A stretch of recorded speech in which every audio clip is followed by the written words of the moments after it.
এটা একটু কোপ দিলে রক্তের মতো আসে। চারিদিকে ধানি জমি, মাঝখানে ডালপালা ছাড়িয়ে দাঁড়িয়ে আছে একটি গাছ। দূর থেকে দেখলে অন্যান্য গাছের মতোই স্বাভাবিক গাছ মনে হবে এটিকে, তবে কাছে গিয়ে দেখলে কিছুটা লোম দাঁড়িয়ে যাবে আপনারও। বড় গাছটির কাছে অবস্থান করছে আরেকটি ছোট্ট অদ্ভুত গাছ, একটিও পাতা নেই। সামনে থেকে দেখলে এর চেহারাটা অনেকটা ভয়ঙ্কর শক্তিশালী গন্ডারের মতোই। রাত্রির আবছা চাঁদের আলোয় দূর থেকে যে কেউ এটিকে দেখলে গন্ডার নাকি গাছ তা নিশ্চিত হতে একটু শঙ্কায় পড়বেই। সবচেয়ে চাঞ্চল্যকর ব্যাপার হলো গাছটির ব্যাপারে লোকমুখে ছড়িয়ে আছে কিছু ভয়ঙ্কর ইতিকথা।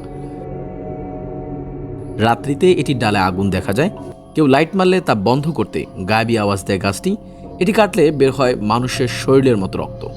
এমন আজগুবি হাজার রকম কথা। স্থানীয় লোকজনের ধারণা গাছটির বয়স ৫০০-এরও বেশি। দাদাদের বাপেরাও গাছটিকে দেখেছেন, এমন কথাও বলেন কেউ কেউ। কুড়িগ্রামের উলিপুরের হাতিয়া ইউনিয়নে অবস্থিত এই গাছটি স্থানীয় লোকজনদের কাছে বুড়াবুড়ি নামেই পরিচিত। আর যেই জায়গা জুড়ে গাছটি তার নাম বুড়াবুড়ির পাট। লোকমুখে ছড়িয়ে ছিটিয়ে থাকা আজগুবি গালগল্পের কারণে এটি জনমনে বেশ ভয়ের সঞ্চার করে। দিনের বেলা এর আঙিনায় অনেককে বসে ছায়া পোহাতে দেখলেও রাত্রিতে এর আশপাশ দিয়ে এখন মানুষজন একা চলাফেরা করার সাহস করে না। সবচেয়ে মজার কথা হলো এটি কাটলে মানুষের মতো রক্ত বের হয়, এমন একটি কথা লোকমুখে ছড়িয়ে থাকায় বছরের পর বছর গেলেও গাছটি কাটার সাহস করেনি কেউই। এমনকি যে অংশ জুড়ে গাছটি তার কাছের এক টুকরো মাটিও কাটেনি কেউ। এটা হলো বুড়ির পাট। এই পাটটা আমাদের বাপদাদার আমদাল থেকে শুনে আসতেছি। এটা গাছটার বয়স অনেক। পাটটা দেখা যাচ্ছে যে এর একটু মাটি খসেও যায় না, একটু বাড়েও না। কিছু অলৌকিক ঘটনা বহুত কিছু আছে এই জায়গায়। এটা একটু কোপ দিলে রক্তের মতো আসে। আমার এক জ্যাঠো ছিল, ঠিক দুপুর টাইমে শুয়েছিল এবং তাদের পুরুষ লিঙ্গ চিপে তাদের করছিল, সে মনে কর মারিয়ে ফেলছিল। এই গাছটা আমাদের বাপদাদারা তারাও দেখেছিল এটুকুই, এরকমই। ছোটো যখন আমরা ছিলাম তখন এখানে আগুন দেখছিলাম। এই আগুনটা এখান থেকে ওদিকে যেত, ওখান থেকে আবার এখানে আসতো, এই পর্যন্তই। এই গাছ আমরা দেখেছি, আমার বলতে আমার দাদাদের বাবারা তারাও মনে হয় দেখে গেছে এরকম। যখন থেকে আমরা দেখতেছি তখন থেকে এইরকম গাছটাই আছে। আর এই মাটিটা আছে না, সম্পূর্ণ এরিয়াটা যেরকম ওই রকমই আছে। কেউ ভয় করি কোদাল দিয়ে চাপায় না। দর্শক, এটিকে দেখতে স্বাভাবিক কোনো গাছের মতো হলেও এর বেশ কিছু অলৌকিকত্ব বা অস্বাভাবিকতা রয়েছে।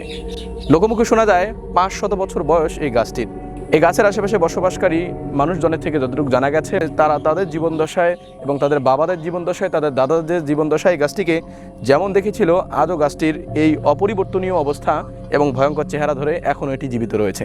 লোকমুখে যেটি শোনা গিয়েছে, এখানকার অলৌকিকত্ব বা ভয়ঙ্কর যে বিষয়টি, সেটি কিন্তু এই গাছটি কাটলে মানুষের গায়ের রক্তের মতো, এই গাছটি থেকে রক্তের মতো কিছু পদার্থ বেশি বেরিয়ে আসে, যেটি কিন্তু সব থেকে বেশি ভয়ঙ্কর। এবং জানা গেছে গাছটি কাটতে গিয়ে এই গাছটির থেকে ভয়ঙ্কর অসংখ্য তথ্য, ভয়ঙ্কর অসংখ্য বিষয়বস্তু কিন্তু এই এলাকার মানুষের কাছে দৃশ্যমান হয়েছে। যেমন দূর থেকে গাছটির আশেপাশে আগুন দৌড়াতে দেখা গেছে কোনো এক সময়, লোকমুখে যেটি শোনা গিয়েছে।